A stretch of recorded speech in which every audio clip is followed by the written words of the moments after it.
Yes,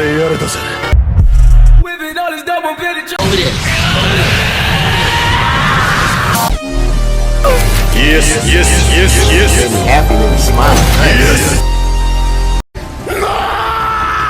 Oh man, you're just ruining it. Look at my lips. You're ruining it. これがレクイエム。何?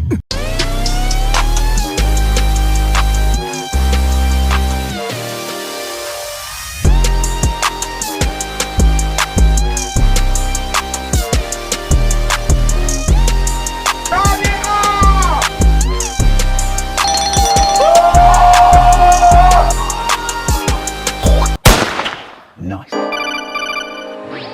Hey, YouTube, are you seeing what I'm seeing? It's fucking insane. The Biscord YouTube channel has just hit 1,000 subscribers. You know what that means. What about the money? Isn't that the whole shtick with YouTube these days? Well, fuck. Well, can't I get paid anyways? Can I get fair treatment at least? Like an equal ecosystem where all creators are treated equally? Ha! Hello? YouTube! Can you hear me? YouTube? YouTube! So, we finally did it, huh? After 2 whole years, we finally did it. You and I, we hit 1,000 subscribers. I am honestly at a loss for words. I just have to say thank you. Honestly, thank you. 2 years ago, we were struggling to get 100. And now look at you. Look at us. We're here. This journey we took together, and now we're here at 1,000. 1,000 strong family members. Rest in peace to that one family member who couldn't be here to watch this video with us. But we're here. We are the... What is a name for us? Okay, PewDiePie has the bro army. So let's go with the bismuths. Okay, I'm not really liking it. No. But it's fine, we have time. We have time because it's a name that you and I will choose together. Now, I scrambled my brain around it. I was screaming at the top of my lungs around midnight when we first hit this milestone. I even have a recording. I'm gonna play it at the end of the video because I couldn't believe that there are 1,000 of you who are actually supporting me the way you do. I honestly truly feel blessed. And to that, I have to say, let's fucking go! Oh, shit, man. Now, I scrambled my brain trying to figure out this whole video idea for this milestone because it came much sooner than I expected. I expected this milestone to come like early next year, especially because I haven't been posting content in a while. 358 new subscribers without posting content. Y'all are amazing, but y'all are crazy as well. At first, I wanted to make this video like 16 minutes and 6.6 seconds because that's like how long 1,000 seconds is in minutes. But then I figured out, let's just do a bit of an old school Q&A, you know? Now, with the 1,000 subscribers, I recently got a community tab. I mean, YouTube kind of updated its system. Now you can get a community tab at like 500 subscribers, which kind of sucks and kind of defeats the point. It makes things easier. But anyways, everybody needs to communicate with their fandom. But again, with my new community tab, which y'all should actually go check out because I do a lot of channel updates there. I mentioned that I was going to be doing a Q&A and that you guys can ask me any questions you ever wanted to, whether it be about my personal life or about my YouTube life. And I was ignored. I was mised. I was aired. Pain. So, I will be answering the questions that I did see on the community tab, as well as answering questions that I've heard throughout my YouTube years, which actually haven't been typed and placed on the community tab. If you are new, just make sure to subscribe to the channel for more content like this. And with that said, let's get into it. Question 1. How did I come up with the name Biscord? Now, this is by far my most occurring question considering how I use the name for almost like everything. So the story goes like this. Biscord is short for Bismuth Discord. as you can tell by my Twitter name, my Instagram, and my YouTube URL. Now, back in the days around like the peak of Overwatch, I wanted so badly to be a Genji main because, well, Japanese, cyborg, ninja dude, but I was ass at him. Like, I'm still ass at him, mainly due to my shitty laptop being unable to like process and play games. So I went for the next best option, Lucio, but again, I hated how weak he was in terms of damage, so then I switched to Zenyatta, and I immediately fell in love with his Orb of Discord and his characters because I liked how his character was so harmonized and peaceful, and yet he could deal so much damage. Like with that whole yin-yang thing, he could heal people, but he could also fuck shit up. So I was in love with that, and I thought it would be a cool F gamer tag to go Orb of Discord, but I felt like it was a bit too plain. And around the same time, Steven Universe had recently introduced Bismuth as a character, and I really liked how Bismuth represented people of color with like the bismuth colored dreads, and I really love the name, and I love the appearance / the color of the metal. That mixed with Bismuth's rock hard, tough, loving personality it made me feel like I needed to own a Bismuth, which I actually did, and then I lost it while moving. Pain. But anyways, I took Bismuth and Orb of Discord together, and then I got Orb of Biscord, but then I shortened it to Biscord, just Biscord, because it was easier to say. First, I was going to capitalize the C in the name to emphasize that it's a combination of two names, but apparently Biscord with like a capital C in the name is the name of a company, so I couldn't actually use that name without getting butt fucked by whatever legal actions I did not want to deal with. But that's why, if you pay attention, there is a change to my channel's icon. He went from green hair to bismuth colored hair. Like, there was a change because, firstly, I was sick and tired of people calling my created character Black Deku. He's not a Negro Deku, okay? And secondly, after reaching 1,000 subscribers with you, it allows me to, it allows me to feel worthy of bismuth colors. It allows me to show that all of you are included in the family, while also making me feel like I earned or feel worthy of calling myself a bismuth and having the colors of a bismuth. To me, it's like, it feels free. It's a feeling, how do I say this? It allows me to feel free, and it makes me feel like I've unlocked potential I never knew I had, you know? You understand what I'm trying to say? Like, their hair shows that I am finally a YouTuber with a family by my side who will hopefully grow with me as I grow with them. So the bismuth color means belonging and self-appreciation and acknowledgement. Now, question 2. What inspired me to start this YouTube channel? Now, to be honest with you, when I first created this channel, I had money in mind. I'm not even gonna cap. So what happened is that before the channel got created, I remember jokingly complaining to my ex-girlfriend Cece that I wanted to buy myself some anime merch, but I lacked the funds. I mean, I did, but it was like a joke in the way I complained. And then she told me that YouTube pays its creators to make content. At first, I thought this was a lie, and I asked her if she had experience in getting paid by YouTube, and she said yes. Well, that was a fucking lie. I don't even know her channel, if she even has one.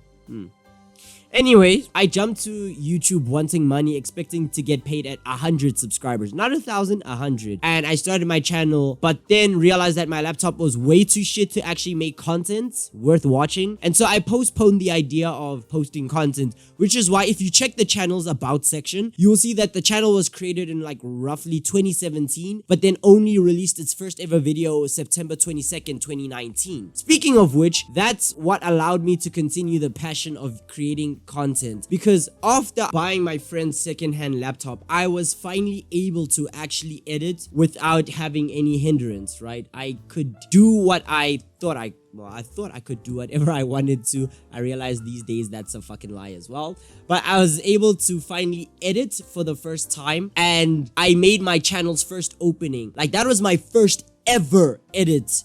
My channel's first opening, that was my first ever edit, and I was absolutely excited. Then Nuxtaku made a troll video about Bakugo dying, and I was like, I have to seize this opportunity, and I did. So my YouTube channel got 2,000 views within the first 3 days, which blew me away for my first ever video. I felt cocky at first, expecting my YouTube channel to grow fast. I was like, oh, if I get 2,000 views for my first video, oh, then I'm definitely gonna hit like 1,000 subscribers. Oh, 100, okay, because I thought I was gonna get paid at 100. I was like, if I got 2,000 for my first video, I'm gonna get 100 within like a month max. Well, again, that was a fucking lie. And I am actually very glad that time humbled me. Not growing my channel, it kept me wanting to make more content so that I could grow. And then the more content I made, the more I loved editing videos and talking on videos, which inspired me more. It also helped me get out of my comfort zone because like 75% of the time I absolutely hate my voice with a passion. Talking on this channel allows me to get over that, and then it helps me love what comes out of my mouth. No homo. So what inspires me now is the goal to keep growing and keep pushing myself out of that comfort zone so that I can be the best of me. Question 3. What is my goal for YouTube? Now, I've thought about this over the years, to be honest, and I'd like to say that currently my goal for YouTube is to reach 1 million subscribers or even 10 million subscribers. 1 million is the point where I can sit back and say I have done it. I've checked that off my bucket list, and then I can say I have happily built a community of amazing people on the way. I wouldn't quit, but I wouldn't be chasing the idea of subscribers anymore. So basically, I'll do what PewDiePie does, where I retired from YouTube, but I still post content. Posting because I can instead of because of I have to. I also have goals of meeting certain YouTubers who are inspirations for me starting my YouTube channel and influencing the path that my channel actually took in terms of its content. For example, Penguin Zero, aka Moist Critical, aka Charlie. The dude has a lot of names. Papa Moist, Jesus Christ. Honestly, I love the dude. He's an amazing person. As well as meeting people like PewDiePie, Corey Kenshin, Berleezy, Caleb IA, X-Forts, Shockmeister, and Nux Taku. Actually, collaborating with Nux Taku would make my channel come full circle because my first ever video was about him. And then to have collaborated with him would be my YouTube mission. It would have been my channel has come full circle. So meeting my inspirations, having fun, and building a family I can actually tolerate is my current goal for YouTube. Question 4, and this is going to be a large question. What is something I despise with my whole heart? Oh, bro.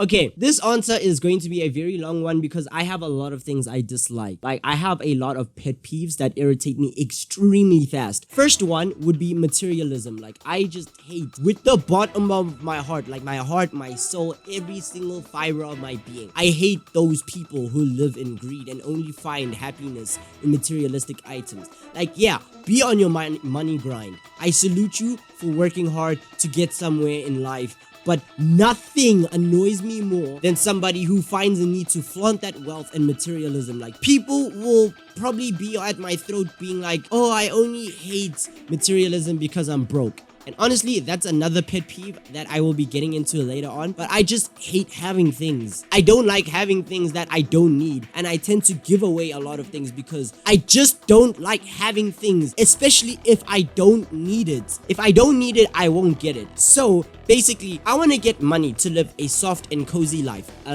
Get money so I can help my mom. Get money so that I can live a good life. And if I ever have kids, to financially aid them in whatever endeavors they want to chase in their entire life. That's my plan for my life. But I also plan to, once I've reached that goal, donate half of my money to charities and humanitarian organizations because I'd rather have someone else have things than myself. I don't expect people to follow my ideals, okay, obviously, but it's something I cannot stand with every fiber of my being. When the pursuit of money strips a person of their soul, their compassion, and just overall what makes them human. If you're going to chase money and then shun everyone else who isn't in your immediate circle, I just hate that. Like, those people who try and eat alone, quote unquote eat alone, I just don't like that. I won't feel content. Personally, I won't feel content if I'm eating at a table alone. Like, if people aren't at the table with me, I would rather not eat, if you get what I'm trying to say. Now, onto the second pet peeve. People who use that argument of you can't hate something because you haven't experienced it. While yes, I can agree this is true to certain degrees, where you can't really formulate too much of an opinion on something if you haven't experienced too much of it. There are exceptions. I suppose it's up to a person to determine what would be that exception. But for me, that exception is when it comes to money and materialism. The whole people who say money doesn't bring happiness clearly haven't had money. Fuck you. Honestly, those people annoy me the most because it ties into the whole materialism thing that I hate, where you think that the best things in life are materialism, like materialistic or items. While yes, money can bring you things that make you happy, eternal happiness or things of that nature cannot be provided with materialistic things. Abstract concepts cannot be accomplished with materialistic items. Simple as that. But again, that's just me, and I don't mean to get deep with all of that type of ideology and whatever of that type of shit. It's just me. I really don't like people who are materialists, and I really hate people who try and use that argument of, oh, you can't hate from outside of the club, you can't even get in. You get what I'm trying to say. Now, my third pet peeve would be oh my goodness, when someone tells you that they're gonna do something, right? And then you check up on them, and then they hit you with that, oh shit, I forgot. Like, I fucking hate it with a passion. The way you are able to disappoint me so easily with that one line. Like, I really understand why teachers hate that response when you lie about forgetting your homework at home. Like, if you do that, fuck you from the bottom of my heart. Now, the fourth thing I hate with my soul are people who break promises. This is actually the number one thing I hate the most. But and the number two would be materialism. Now listen, I will never make a promise I don't plan on keeping, because when I make a promise, I tie my life to it. Quite honestly, I would rather kill myself than break a promise, and I hold people to the same standard. It reminds me of that old Japanese saying where it's like, if you break a pinky promise, then you have to swallow 1,000 needles or some shit like that. I take promises seriously as if a soul binding contract. I bind my soul to every promise I make, and I try to make sure that, I make sure every single promise I make, I keep. Even Satan keeps his promises. If the Prince of Darkness can do that, why the fuck can't you? Nothing will make me cut you out of my life faster than a broken promise. I take that shit as seriously as my life, and I will never break a promise. I cannot. Now, the final pet peeve is a lack of communication, mainly in relationships, but also in general. If you can't communicate what you want or your concerns, just fuck you. You don't deserve to have that person in your life, because if you expect me to read your mind and then find out what you really want, just fuck off. It's like those memes or those TikToks where girls will be like, but Muda, I want him to buy me flowers, but I don't want to tell him that I want him to buy me flowers. Honestly, that type of shit annoys me so much, and I can disassociate myself with you real fucking fast if you enjoy doing that type of shit. And basically that's it. Those are all my pet peeves and the things that I despise the most. If I have anything else, I will probably put it in this description or another Q&A video if someone reminds me to answer that question again. Now on to question 5. What anime/manga has deeply impacted me or has impacted me the most? It's actually quite a list. I would have to say Assassination Classroom, Naruto, Mob Psycho 100, JoJo's Bizarre Adventure, Noragami, Kill la Kill, and Fist of the North Star. So that's 1, 2, 3, 4, 5, 6, 7 anime that have impacted me. Like, I wouldn't be me if it weren't for those anime/manga. And I will make videos on how and why they impacted me so much. So look forward to those in the future, but for now, that's all I can say. Now, question 6, what is my favorite JoJo's Bizarre Adventure game? I would have to say Heritage of the Future, as well as the HD version of it, which came out for the PlayStation 3. It was really one of those old arcade games. It really gave you that feeling of a side-scrolling player versus player video game with a touch of JoJo characters. Plus, the OSTs slap. I listen to them when I exercise. Whenever I exercise, I just listen to them, especially Jotaro's theme. It absolutely slaps. I love it so much. I love the sprites for the video game, and quite honestly, I think if it weren't for that JoJo game, we wouldn't have a voice idea of what we wanted for Jotaro and Dio to sound like, especially because it came out before the David Productions anime came out. So if it wasn't for that video game or those video games, I don't think Jotaro and Dio would have sounded the way they sound currently, especially Jotaro with his Temme wa oro o koreseta o yare yare daze, you know, all of that type of stuff, his auras and everything surrounding that. Plus, I really liked the poses in the game. They were absolutely lovely for an arcade game, which is why it will always be my favorite JoJo game despite how old it is. It also should be easier to find cracks for that game. Like, honestly, it should be easier to find cracks and emulators for that game because it is really a solid game. Now, question 7. I wasn't doing YouTube. What would I be doing instead? To be honest, I don't know. I can't imagine my life without YouTube anymore. I can't imagine my life without this platform anymore. I always wanted to pursue a career of like in the entertainment industry, whether it be to be a musician or an actor. So without YouTube, I would focus on pursuing those fields. I still pursue them now. It's just YouTube allows me to practice on the way. Now, final question. Will I only be sticking with anime content throughout my entire YouTube career? Answer simple, no. I don't plan to stick to anime content my entire YouTube career. I want to be a variety content creator like Penguin Zero and just do whatever I want. It's what I put in my channel banner or whatever you want to, where I just do whatever I want. Like, I want to do commentary. I want to do gaming once I get a setup. I want to do anime. I want to do random shit. The only content I don't want to get involved with is like the makeup community, the mukbang, and the IRL streaming / vlogging. Otherwise, it's fair game. I'm limited for now, but not forever. And that said, that's enough for me. This video is way longer than I expected. I expected 16 minutes. We're here at around like 23 minutes, 24 minutes. And I actually really enjoyed this video. I thought I could jump into this video and I thought I was going to lose energy halfway through, but I am so glad that I got to answer these questions. Thank you for everybody who's ever asked me questions about this channel, about my personal life, because the thing I value most in life, again, like I say, it's communication, because there's this one quote I live by. To love me is to know me. So to ask questions about me is to love me. And that's why I love asking people questions, because that's the best way I get to know you. To love me is to know me. And yeah, that's it for me. I'm so glad that I got to sit down and talk to you once again. It's been months. I'm so grateful. Again, thank you so much for your support. Literally, I would not be here without you, and I hope you know that. I hope all of you bismuths take care. If you aren't subscribed, sub to the subscribe button. Turn that red box into something that's gray. If you're in full PC screen mode, there's an icon of me on the bottom right. It's a shortcut. Just go on it, subscribe, like this video, and time to post more content. But for now, I kind of have exams, so we'll see how that goes. Anyways, let's get this shit. Anyways, this has been Biscord signing out. Bye.